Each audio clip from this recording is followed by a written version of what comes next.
Hello and welcome to the 22nd part of the series on self-exploration.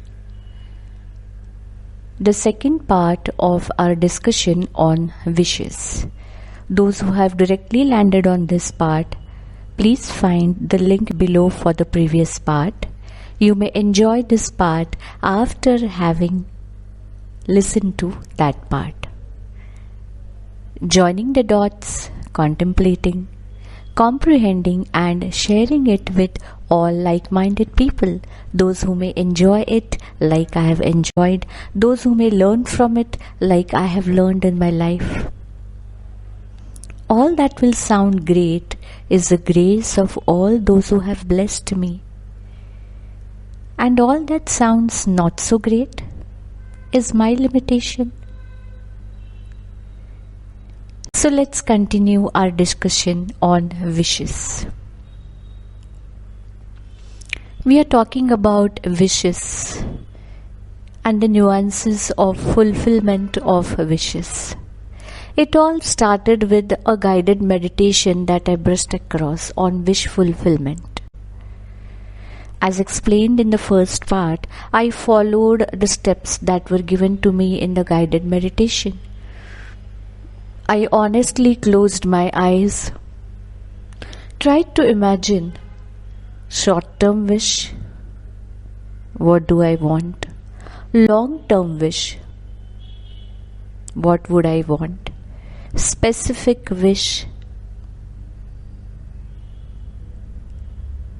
And to my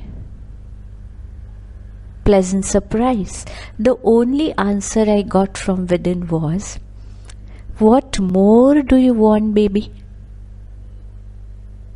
What more do you want?"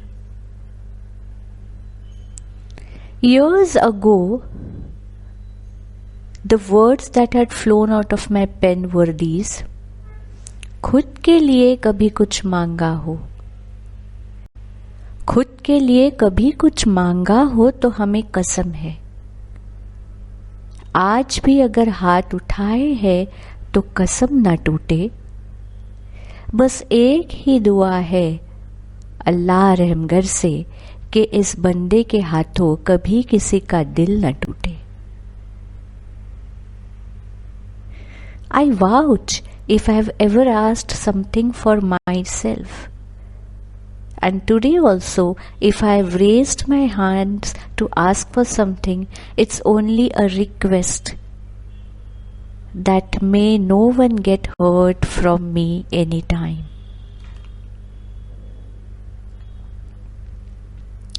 If these were the words that came to me at probably a very tender age, where people are lustful, they want everything, they have a big bucket list, a big wish list, what I may be wanting at this age and stage of my life.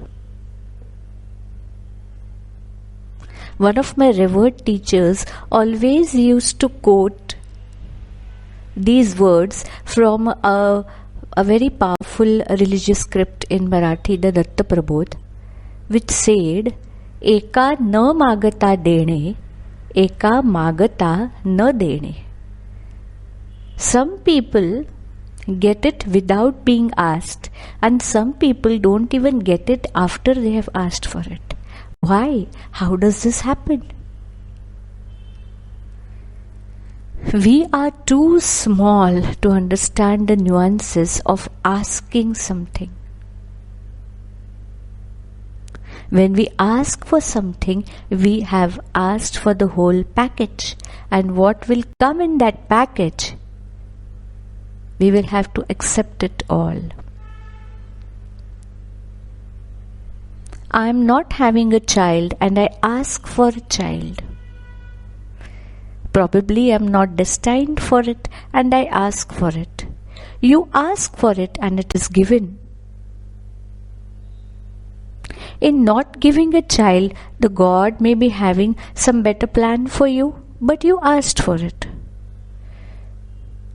And then if the child comes in your life and instead of filling your life with joy, it fills your life with challenges in some or the other form. You may feel, why did I ask it? So when we ask something, we ask for the reflections, the repercussions, the whole package. And when we don't ask, what we get is something beyond our imagination, beyond our limited understanding.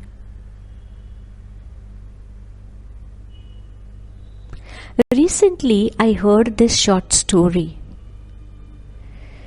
A rich man had a very self-centered wife, very possessive about their estate and her rights on the property, the bungalow, everything. At some stage, the man took terminally ill and the wife never gave him any service.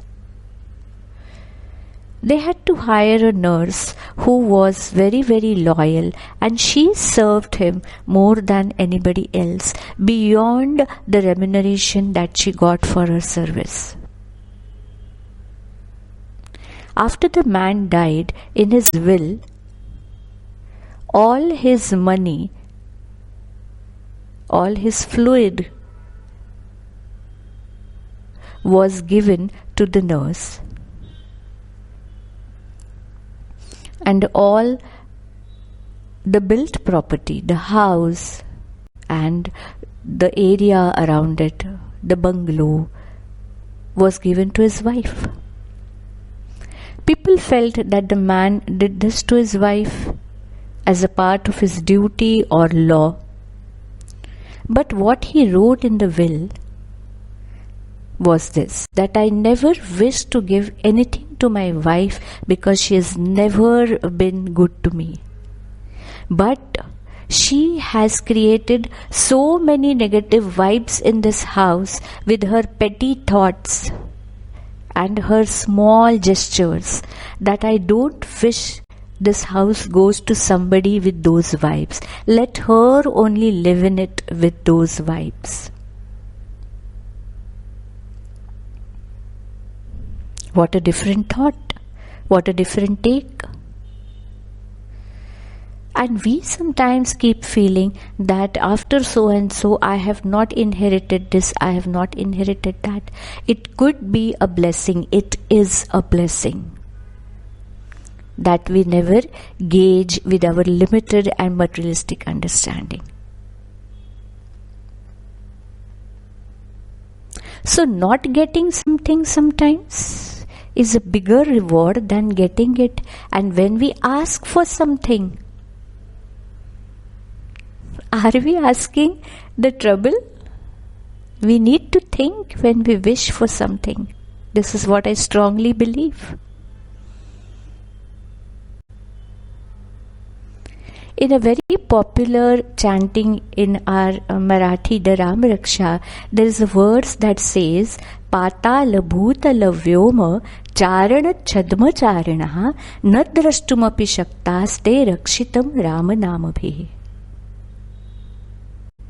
The chanting of Ramanam cuts all the unseen, unfavorable vibes without our knowledge. Patala bhutala vyoma charana chadma charinaha. The ill wills, the ill vibes that come to us in a disguise, we are protected from the ill effects for the same. In asking for something, we put ourselves on the risk of getting the elements that we will get in the package with what we have asked. One-on-one free. And you may not want that. A revered mystic of today says, I wish you don't get what you imagine. A very paradoxical sentence. I wish you don't get what you imagine. Because our imagination is restricted to our sphere of knowledge and understanding. What will I ask? Something that I know that exists. I can't ask for something that I don't know which exists. So my wish will be limited to the sphere of my knowledge of what is there. So he says, may your wishes not be granted, may you get what you wouldn't have even imagined ever. May you break the shells of your understanding and get that what you didn't even know. So you can't wish it.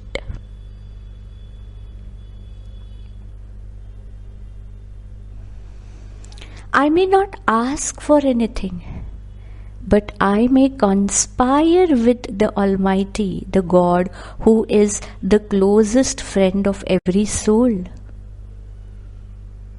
That this desire is emerging from me, my dear God.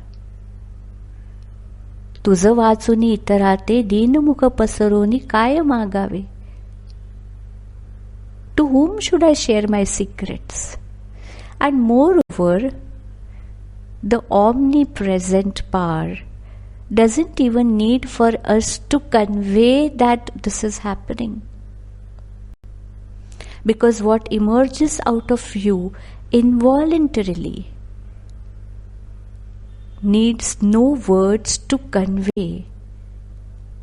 It's the omniscient and omnipresent power. What has emerged out of you has already reached. Even if we wish, we will not be able to not convey it to him. How much ever we say that, no, this didn't come out of my mind. If it has come out of your mind, it has reached him even before your knowledge. So he knows what has come out of your mind. But demanding it specifically or requesting that it happens is a voluntary process. I am thirsty is a feeling, but I want water is a specific demand. The correct prayer should be Evam Jnatva Mahadevi Yathechasi Tatha Kuru Yatha Yogyam Tatha Kuru. Having known this, my Divine Mother, let what is most righteous happen. Whatever you feel right, may it happen. Because I don't know if I ask for it, whether that is really a good thing or no.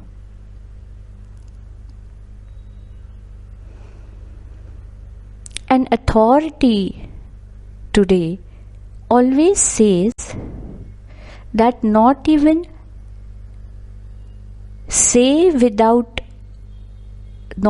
don't say without a thought. Don't utter something thoughtlessly. Before that, don't think also thoughtlessly. सोच के सोचो. सोच के करो comes later. पहले सोच के सोचो. Even think after thinking. Because if you have thought, it is released to the universe. It is such a subtle process,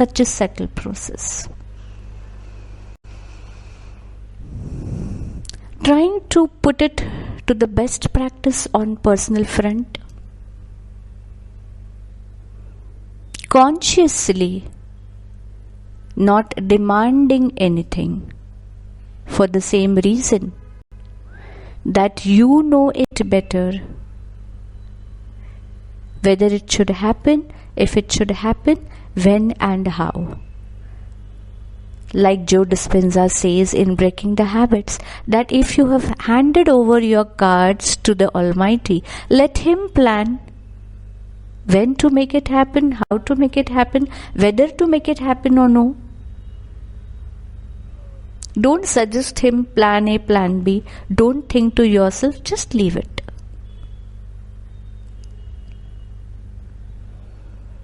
Sometimes an inherent desire pops up, but never asked for it consciously. Because any wish on the material front is always very, very futile, considering considering the knownness of the whole material world. It is a smaller dimension of the whole existence. What has come into existence is going to go out. Today I ask for something and it is going to go out in the drain of life. And on the other side of existence, if there is a completeness, and if that completeness is eternal, why fall on the smaller side by asking something? I ask for some commodity and one day I am going to die. I ask for somebody's company and one day I am going to die and he is going to die. So it is going to be a very small wish. Why do I waste my energy and potential and the Almighty's energy and potential by asking something? If He wishes to give me, I will enjoy it, I will respect it. If it is not there, I will learn to rise above it instead of asking and getting stuck on it. A difficult process. Not that I have achieved it.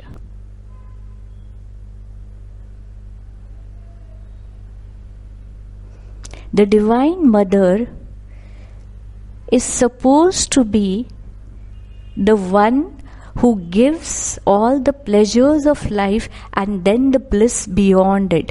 Bhogascha mokshascha karastha eva. She gives the pleasures of the life also and then the divinity beyond it also.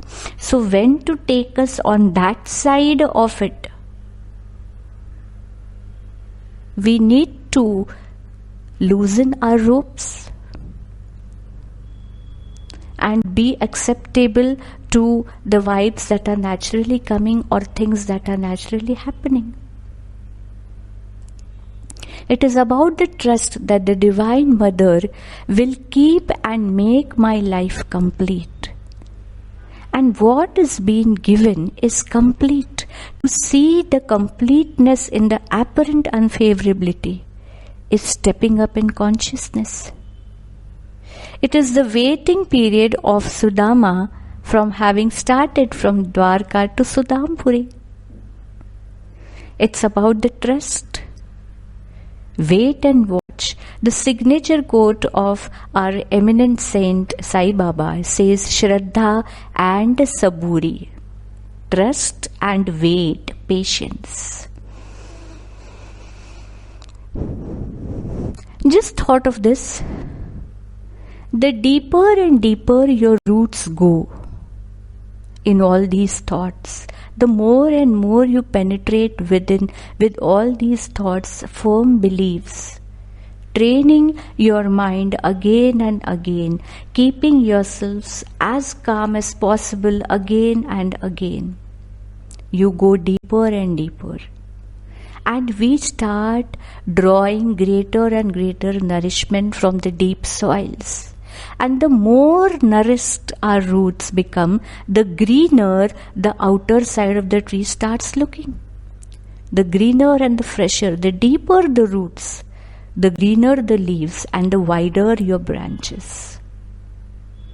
So the outer expanse, outer green, is a sign of deep root. This is a parallel growth. Externally, a very sincere wish of pouring out all that has gathered in my life, my understanding. Come and take it. Whoever wants whatever, come and take it. I will try and deliver it in the best of my capacity. And internally, my roots are going deeper and deeper. And imagine how quiet, dark and cool it must be over there. Whenever I am in those depths, I am cool, quiet, contented. What wish can appear? I am connected to my closest souls in that quiet. I am one with them. Then what wish can I make?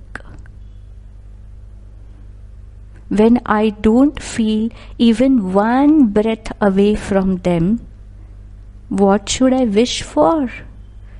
And when I really do not want anything more in this material world? Wishes become quiet horses in the stable, enjoying their strength and enjoying their beauty. Stay tuned for some more such contemplations. Thanks for being with me.